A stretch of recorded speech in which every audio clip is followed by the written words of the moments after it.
जनशलाकया चक्षुरुन्मीलितं तस्मै श्रीगुरवे नमः।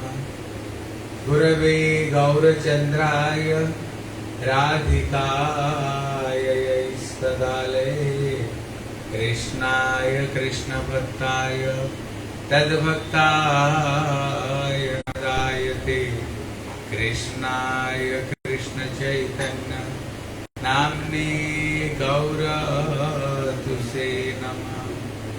हे कृष्ण करुणा सिंधु दीनबंधु जगत्पते गोपेश गोपिकान्त श्री राधाकान्त नमस्तुते। तप्त कांचन गौरांगी राधे वृंदावनेश्वरी वृषभानुसुते देवी प्रणमामि हरि। बोल हरे कृष्ण कृष्ण कृष्ण हरे हरे, हरे राम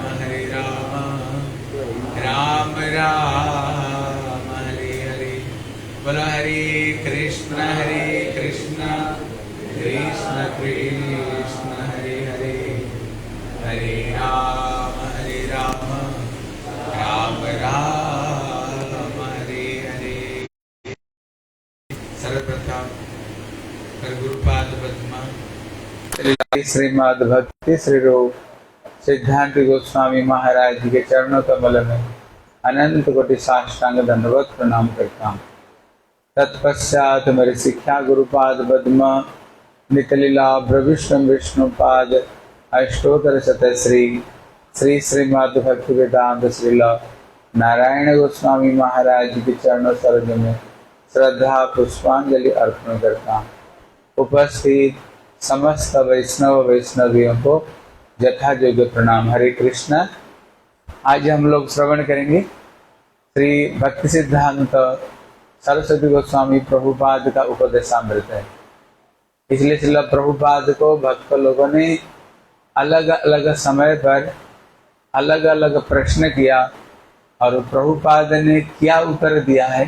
हम लोग आज 2-3 प्रश्न और उत्तर को हम लोग श्रवण करें। इसने प्रभुपाद को प्रश्न किया है, क्या प्रश्न किया?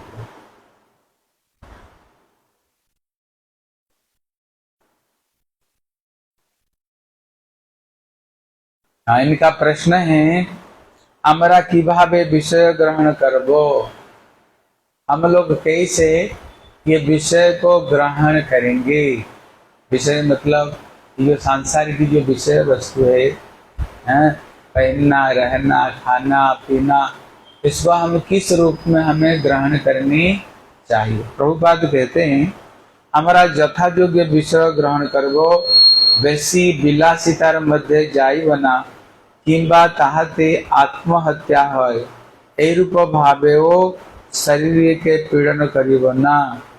तो प्रभुपाद कहते हैं, हमें ये शरीर ग्रहण करने के लिए जितना जरूरत है हम उतना ग्रहण करनी चाहिए।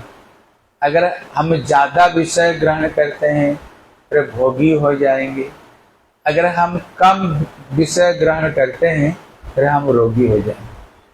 इसलिए हमें जोगी भी नहीं होनी चाहिए, हमें रोगी भी नहीं होनी चाहिए।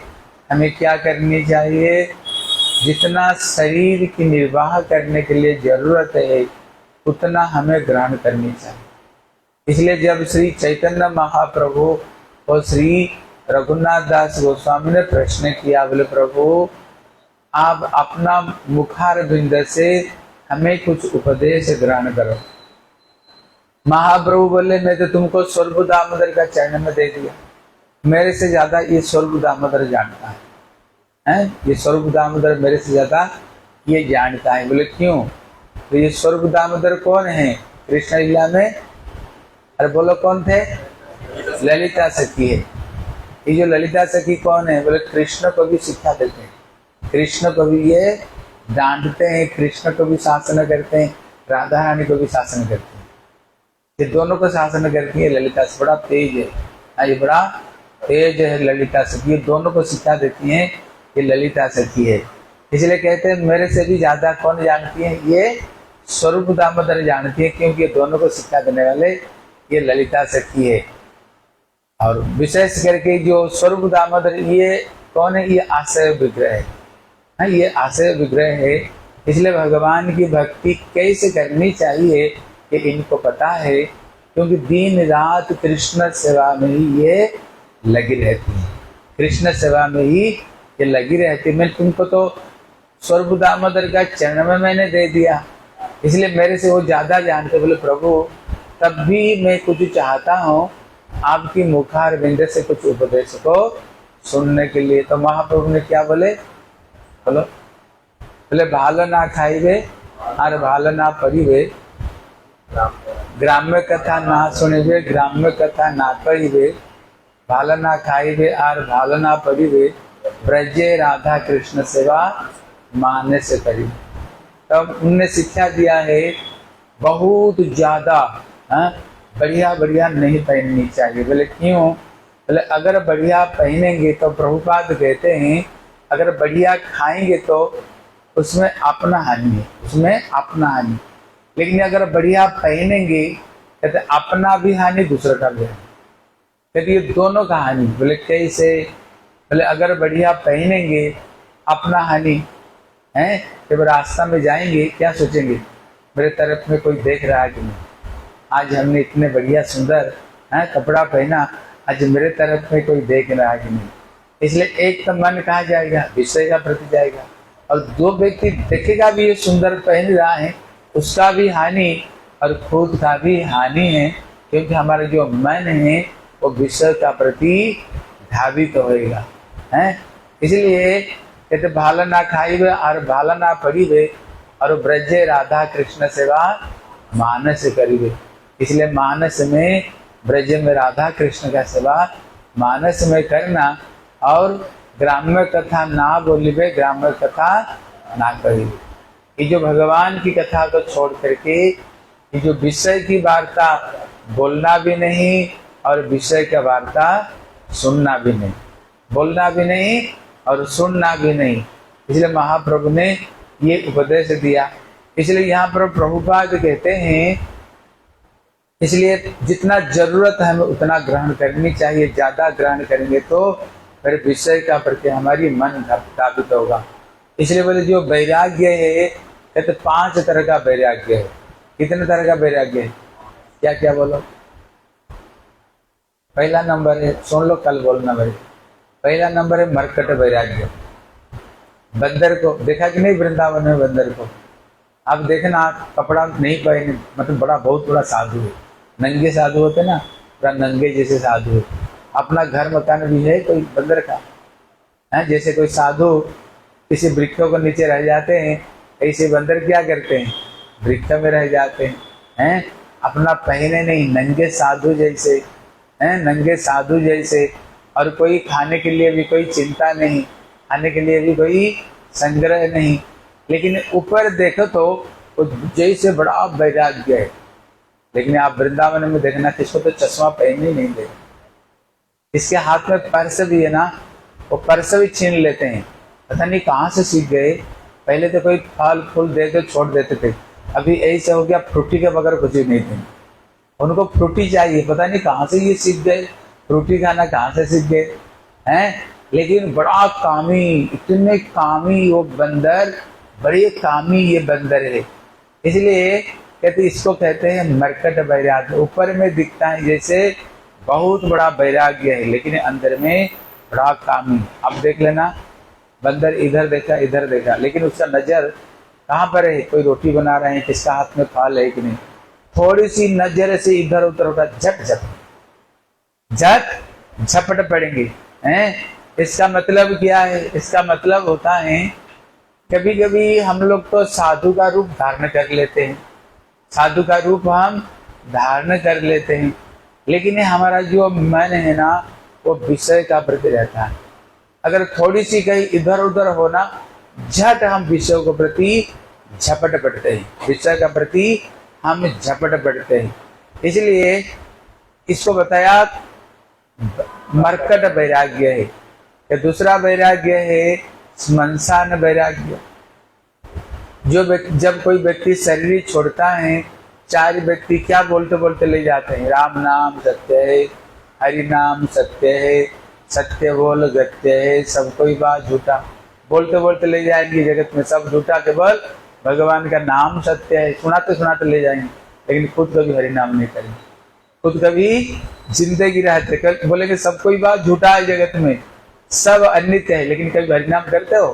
और अगर सब झूठा प्रभु का नाम सत्य है, हरि नाम तो करो, भगवान का नाम तो करो। फिर चिता के ऊपर में वो इसको लाश को सुला देंगे और उसमें आग लगा करके सर फोड़ करके घी भर कर सर फोड़ कर आ जाएगी, थोड़ी समय के लिए वैराग्य आएगा।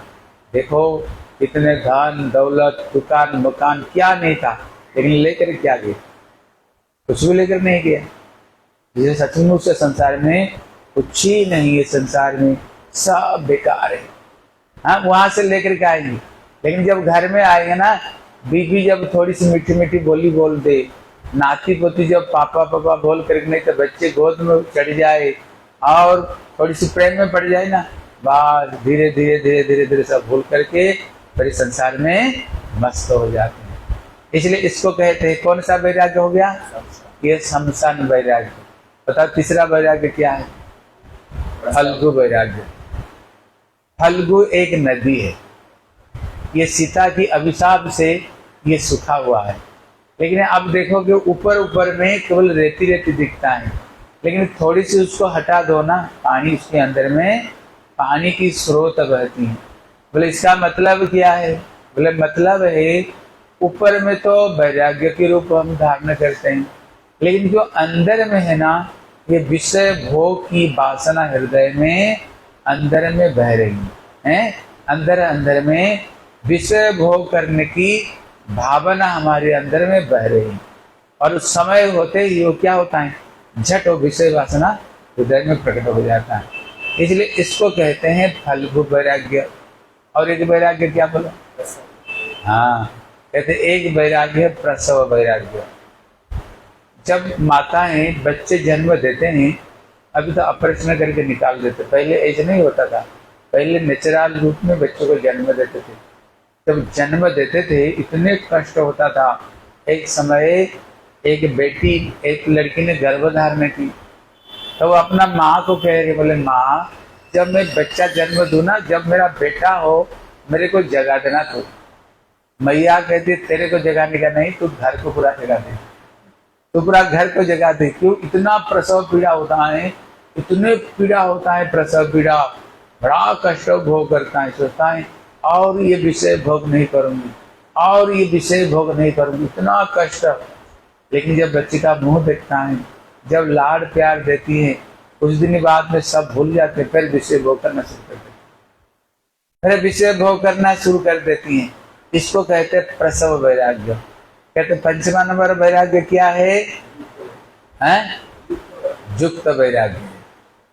ये जो युक्त वैराग्य है, इसलिए श्री रूप गोस्वामी कहते हैं जितना जरूरत है उतना हमें ग्रहण करनी चाहिए, उतना ग्रहण करने के क्या करनी चाहिए?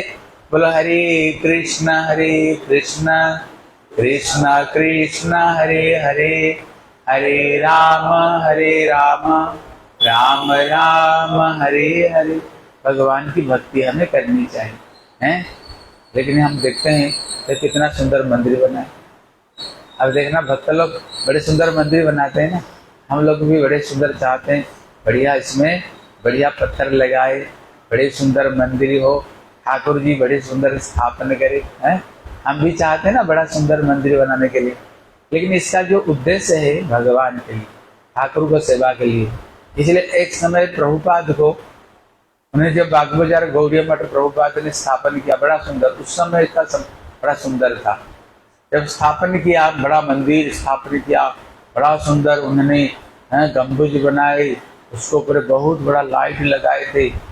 इसने प्रभुपाद को बोले, प्रभुपाद ये तो साधुओं को पेड़ को नीचे रहनी चाहिए, आप तो इतना सुंदर मंदिर क्यों बनाया है? आप पेड़ को नीचे आप क्यों नहीं, आप इतना सुंदर आपने मुजा की बनाया मंदिर में क्यों बनाए? तो प्रभुपाद ने देखो ये मेरे लिए नहीं, तुम्हारे जैसे बाबू भैया के लिए मैंने बनाया। मैं तो पेड़ को नीचे रह करके भजन कर सकता।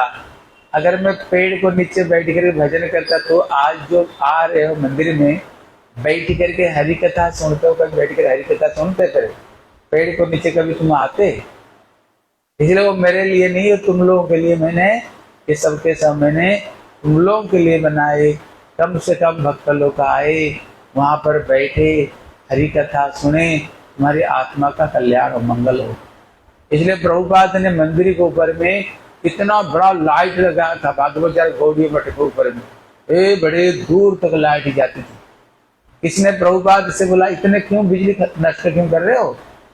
इतना बड़ा लाइट लगा कर रखे, कितना दूर तक लाइट जाती है। उसने बोले देखो, जब तुम दूर से ये लाइट देखो ना, तुम्हारा क्या स्मरण होता है? गौड़ी मठ, ये गौड़ी मठ में लाइट लगा हुआ है, इसलिए तुमको भगवत स्मरण कराने के लिए मैंने ये लाइट लगाया।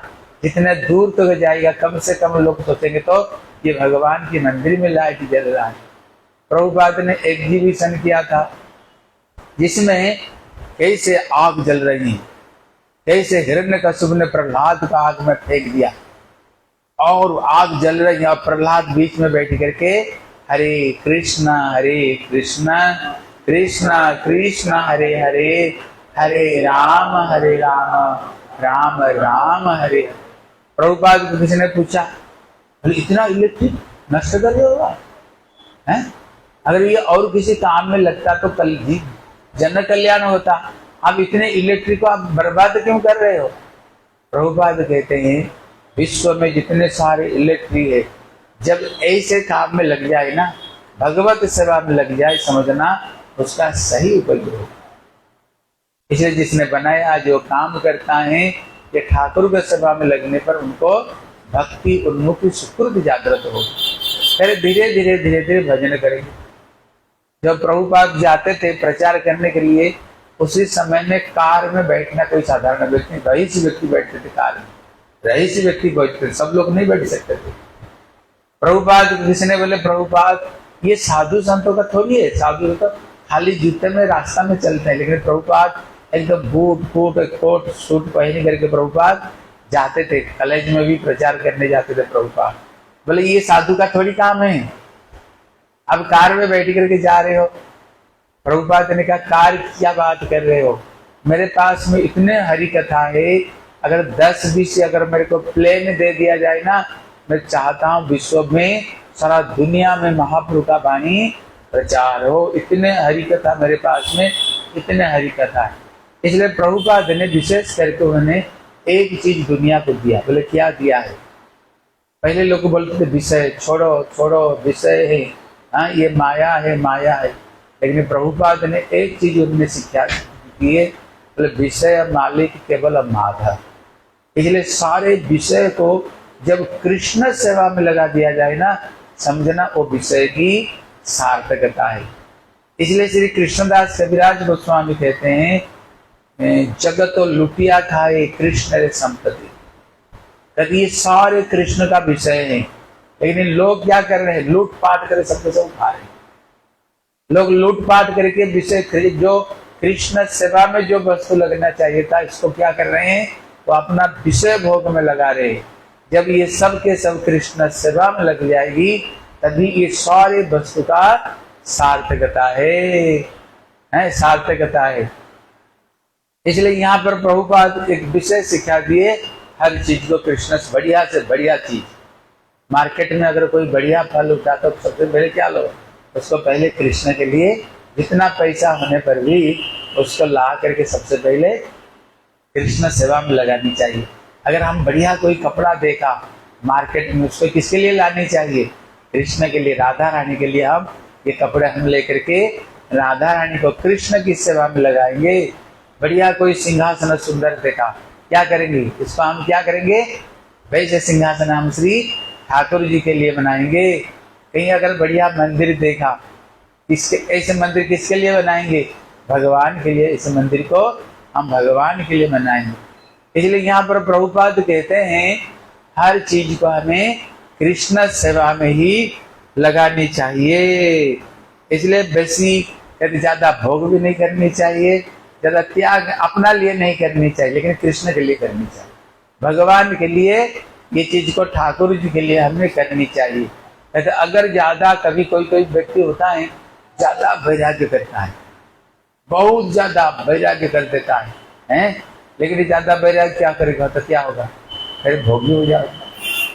इसलिए अब देखना, पहले पहले जब कोई मंदिर में आते हैं ना, जब रघुनाथ दास गोस्वामी का कथा सुनते हैं, रघुनाथ दास गोस्वामी क्या करते थे, एक चूल भर मठा पी करके दिन भर भजन करते थे, कभी चाना चिबा करके, कभी वो भी मना है, और हर पेड़ को नीचे एक एक दिन बैठ करके भजन करते थे। इसलिए पहले पहले जब कोई आते हैं ना, उनके मन में क्या होता है, हम दूसरे रघुनाथ दास गोस्वामी होंगे, हम दूसरे रघुनाथ दास गोस्वामी बनेंगे। तो कोई तो सोचता है उनसे भी ऊपर चले जाए, उनसे भी हम ऊपर चले जाएंगे, ऐसे हम वैराग्य कभी कभी करेंगे। लेकिन इसलिए हमारे प्रभुपाद ने देखा, जो जो गोस्वामी लोग थे ना, वो सबके सब परिकर लोग थे, गोस्वामी लोग सबके सब परिकर लोग थे, साधारण व्यक्ति नहीं थे।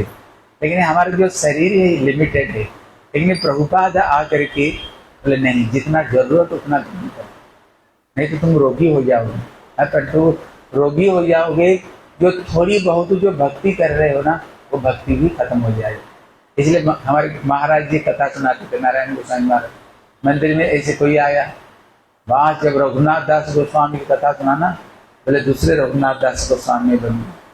और क्या करता था, सब लोगों को जो खाना पीना हो जाता था, जब बच जाती थी बात, कोई जब डस्टबिन में फेंक देता था, उसको उठा कर खा लेता था।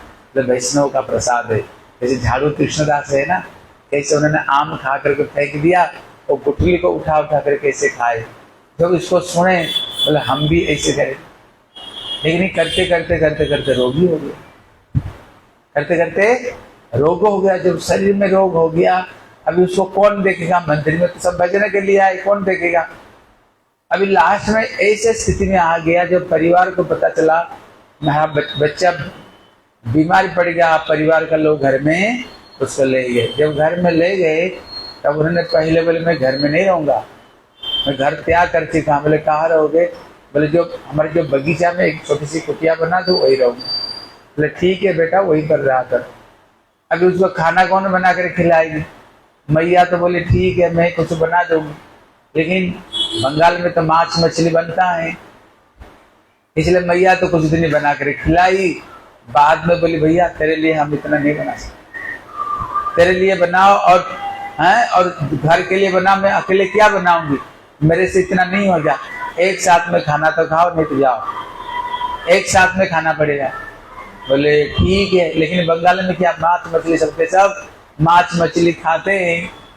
अभी बोले जब खाना एक साथ में बनेगा, उसने बोला ठीक है, हमको मांस नहीं देना, इसका जो झोल है ना, रस है, और रस को दे देना, उसको रस दे देना, उसी में खा लूंगा।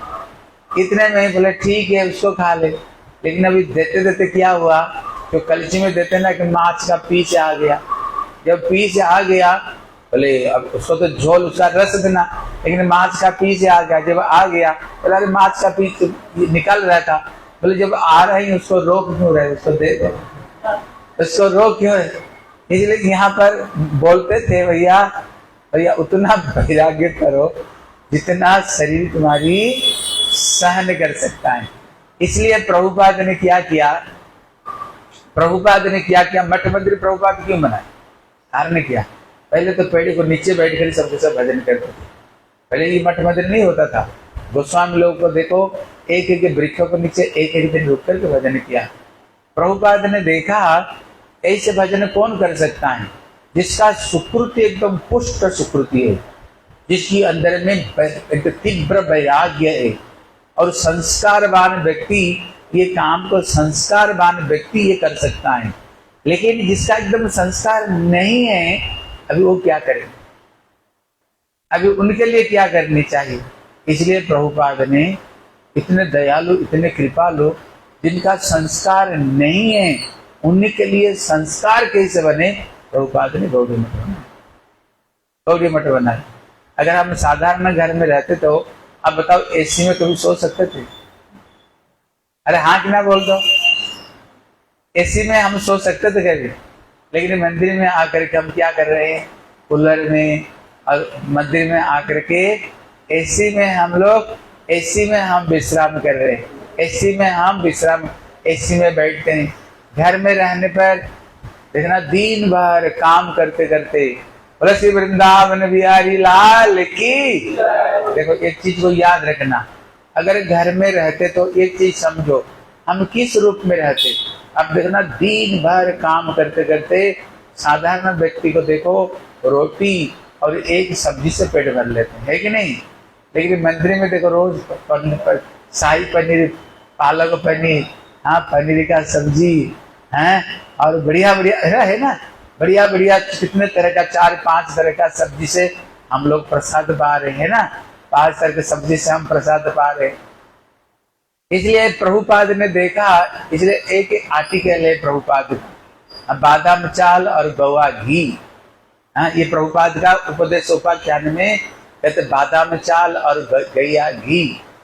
बंगाल का जो बादाम चावल है वो बहुत कष्टली है, बहुत कीमती, और अगर बंगाल में उनको चावल खाने वाले, और चावल में अगर थोड़ी सी प्योर घी दे दो ना, बस और कोई चीज की जरूरत नहीं। थोड़ा आलू सिद्ध हो जाएंगे तो पतला पतला दाल हो जाए, बस भगवान मिल गए हैं, भगवान मिल गए। बंगाल में अगर थोड़ी सी दाल चावल मिल जाए तो। इसलिए प्रभुपाद यहाँ पर कहते हैं, प्रभुपाद ने ये बढ़िया बढ़िया प्रसाद दे करके क्या क्यों ये सब चीज किया। कम से कम जो साधारण व्यक्ति अगर प्रसाद की लोभ से, केवल प्रसाद की लोभ से अगर मंदिर में एक जीवन किसी तरह से अगर बिता दिया तो उसको अच्छा संस्कार बनेगा, उसको क्या होगा, अच्छा संस्कार बनेगा, और यही संस्कार ही अगली जीवन में बढ़ करके प्रकट होगा, बढ़ करके प्रकट होगा। इसलिए प्रभुपाद ने लोभ को दिखा करके किसी ना किसी तरह से मंदिर में ये रुक जाए और एक जीवन भगवान के भजन में बिता दे।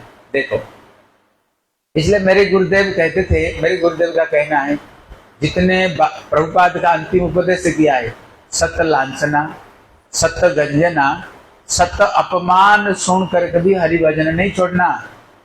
लेकिन आश्चर्य की बात देखना, संसार में सबका डंडा हमारे ऊपर पड़ता है। घर गृहस्थ में पत्नी रोज तो झाड़ू लगाती है पीठ में, पिता माता रोज गाली देते हैं। जिस बेटे को तुम लालनो पालनो करते हो वही बेटा ही गाली गलौज करता है। कोई व्यक्ति संसार छोड़ता है? अरे बोल दो, कोई संसार छोड़ता है क्या? लेकिन मंदिर में अगर थोड़ी सी कोई इधर थोड़ा बोल दिया, बोले हम क्या साधारण घर के हैं, हम क्या साधारण घर के हैं। गुरुदेव का माला फल आप रखो, गुरुदेव में हम घर में जा रहा, अब माला रखो हम घर में जा रहे। लेकिन संसार में पत्नी बीबी बच्चे सबका डंडा खाता है, लेकिन तब भी वह नाक रगड़ता हो रहा था। और अगर मंदिर में साधु गुरु वैष्णव अगर कोई गलत काम किया, शासन करते ना, देखो क्या रूप हमारी आ जाती है, हमारी असली स्वरूप को प्रकट कर दे। इसलिए प्रभुपाद कहते हैं, सत्य लांछना, सत्य गंजना, सत्य अपमान सुन करके भी हरि भजन नहीं छोड़ना, हरि भजन नहीं छोड़ना। मेरे गुरुदेव कहते थे किसी तरह से एक जीवन मंदिर में बिता दो, क्योंकि जो हमारे संस्कार रहित हम व्यक्ति, अगर हमारी संस्कार बन जाएंगे ना, करके आगे भक्ति बढ़ती रहेगी। देखो हम मंदिर में है, तभी तो सवेरे मंगलारती में आए। अगर घर में रहते मंगलारती में आते, जब इच्छा तब सो, जब इच्छा तब उठो। मंदिर में है, आरती में आए, ठाकुर का आरती दर्शन किया, मंगल आरती, जिसको देखने से मंगल। उसके बाद में क्या हुआ, आप लोग बैठ करके हरिनाम किया, उसके बाद में कीर्तन किया, उसके बाद में क्या कर रहे, कथा सुन रहे। क्या घर में होता है ये सब चीज? आप बताओ, घर में ये सब चीज होती? नहीं होता, नहीं होता है। कितना बजे उठे हो बोलो देखिए? अरे बच्चे लोग बता, कितने बजे उठे हो? 4 साढ़े 4 बजे उठे होंगे ना। अभी कितना टाइम, समय कितना हो गया? 8:15 हो गया, 8:30 तक कथा होगी। अब बता 4 से लेकर 4:30, 8:30 बजे कितना घंटा हो गया? 4 घंटा सर कंटिन्यू हमारी जो मन है किस चीज में लगा हुआ है? भगवान की चरण में लगा हुआ। ये इतने बड़े साधन हैं, इसका जो संस्कार है ना, इसका बड़े दृढ़ संस्कार पड़ना है। दृढ़ संस्कार पड़ जाती है हमारे अंदर में, दृढ़ संस्कार पड़ जाता है घर में, असंभव है। इसलिए प्रभुपाद कहते इसी तरह से एक जीवन मंदिर में बिता दो, तुम्हारे संस्कार बन जाए, पर यही संस्कार ही अगले जीवन में कहते दीन दीन बढ़त स्वभाव, ये बढ़ करके प्रकट होगा, घट करके ये संस्कार तुम्हारी नहीं पट प्रकट होगी है। इसलिए यहाँ प्रभुपाद कह रहे हैं हमारा सर्वदा हरि कीर्तन अनुशीलन अनुकूल जीवन यापन करवो। हाँ, हम क्या करनी चाहिए, हम हर समय हरि कीर्तन अनुशीलने, भगवान की कीर्तन रूपी अनुशीलन में अपना जीवन को हम क्या करेंगे, बिताएंगे। इसलिए बोलो कृष्णा भज कृष्ण कर कृष्ण शिक्षा, बोलना तो बोलना क्या, कृष्ण ही बोलना। भजन करना तो किसकी भजन करना, कृष्ण भजन। अगर किसी दूसरों को उपदेश भी देना किसको बारे में, कृष्ण भक्ति को बारे में। और क्या करना कि सहने कि भोजने कि बा जागरणी आहर निश्चिंत कृष्ण बोलो बदने। हर समय उठते बैठते सोते क्या करनी चाहिए, एक बार हाथ उठा करके बोलो, बोलो हरे कृष्ण कृष्ण कृष्ण हरे हरे, हरे राम राम राम हरे हरे। इसलिए यहाँ पर कहते बोले शब्द ब्रह्म सेवा व्यतीत जीव मंगल संभावना नाई, ताई वेदांत बोले अनावृत्ति शब्दात अनावृत्ति शब्दात। हमें क्या करनी चाहिए, शब्द ब्रह्म का सेवा करनी चाहिए। शब्द ब्रह्म क्या है, भगवान का नाम। हमें भगवान के नाम का ही सेवा करनी चाहिए। इसलिए जब हम हरि नाम करते हैं ना, क्या हो रहा है, भगवान के नाम को सेवा कर रहे हैं, भगवान की नाम को हम सेवा कर रहे हैं। हरि नाम नहीं, भगवान की हम सेवा कर रहे हैं, ठाकुर जी का सेवा है। क्योंकि अभी हम लोगों को यह अनुभूति नहीं है, क्योंकि चूंकि हम अनर्थ युक्त व्यक्ति है, इसलिए हम कहते भगवान के नाम सेवा कैसे, कहते ना नाम चिंता मणि कृष्ण चैतन्य रस विग्रह पूर्ण शुद्ध नित्य मुक्त अभिर्नत्वात्। भगवान और उनका नाम में कोई फर्क नहीं। जब हम हरिनाम करते हैं क्या होता है, भगवान की सेवा हो रहा है। लेकिन चूंकि अभी अनर्थग्रस्त होने का हमें अनुभूति नहीं, लेकिन जब अनर्थ निवृत्त हो जाएगी ना, क्या होगा, बस हरि नाम करते ही स्वयं नामी कृष्ण स्वयं वहां उतर करके आ जाएंगे, स्वयं कृष्ण उतर करके आ जाएंगे। जब हरि नाम करेंगे, नाम रूप गुण और लीला है, नाम रूप गुण और उनका जो लीला है, पूर्ण रूप में उनका लीला प्रकट हो जाएगा है, लीला प्रकट हो जाएगा। जैसे श्री रघुनाथ दास गोस्वामी बैठे हुए, लेकिन कहाँ पहुंच गए, राधा रानी के निकुंज में पहुंच गए। हरिनाम कर रहे क्या पहुंच गए, जब रघुनाथ दास गोस्वामी हैं, एक दिन उनको बीमारी हो गया, बीमारी अजीर्ण, अजीर्ण समझते हो, बदहजम, बदहजम लग गया। डॉक्टर को, वैद्य को बुलाया, बोले इन्होंने ज्यादा खीर खा लिया। क्या खा लिया, अरे जोर से बोलो, ज्यादा उसने खीर खा लिया। बोले भैया खीर कहाँ से, एक चूल मठा दिन भर पी करके भजन करते हैं, खीर कहाँ से खा लिया, कभी जिंदगी में खीर देखा ही नहीं, खीर कहाँ। बोले इनको पूछो, इनको नाड़ी पकड़ करके देखे, नाड़ी पकड़ कर देखे खीर ज्यादा खाए। बोले इनको पूछो खीर खाए कि नहीं, बोले हाँ मैंने ज्यादा खीर खा लिया। बोले कैसे, देखो, बोले मानसिक रूप में मैंने मानसिक ना, महाप्रभु बोले ब्रजे राधा कृष्ण सेवा मानस से करीबा, इसलिए मानसिक रूप में मैंने खीर बनाया था और श्री गोविंद को भोग लगाया। गोविंद को बाद में राधा रानी प्रसाद पाई, उसको बाद में ललिता विशाखा पाए, उसको बाद में रूप मंजरी पाए, और बाद में मेरे को मिला और खीर बहुत बढ़िया बना था, खीर बहुत टेस्टी बना था, इसलिए मैंने थोड़ा ज्यादा खीर खा लिया था। लेकिन कैसे खा लिया था, ऊपर से नहीं, मानसिक रूप में। लेकिन मन मन में खीर खाई, लेकिन उसका क्रिया आ गई शरीर में, उसका क्रिया शरीर में आ गई।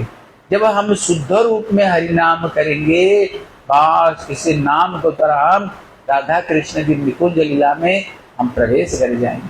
हरि नाम तो यहीं पर करेंगे, हाँ, साधक देह करी साधन भजन, लेकिन जो मानस की सेवा में प्रवेश कर जाएगी। इसलिए प्रभुपाद कहते हैं इसलिए हमारी क्या सेवा है, नाम सेवा करते रहेंगे।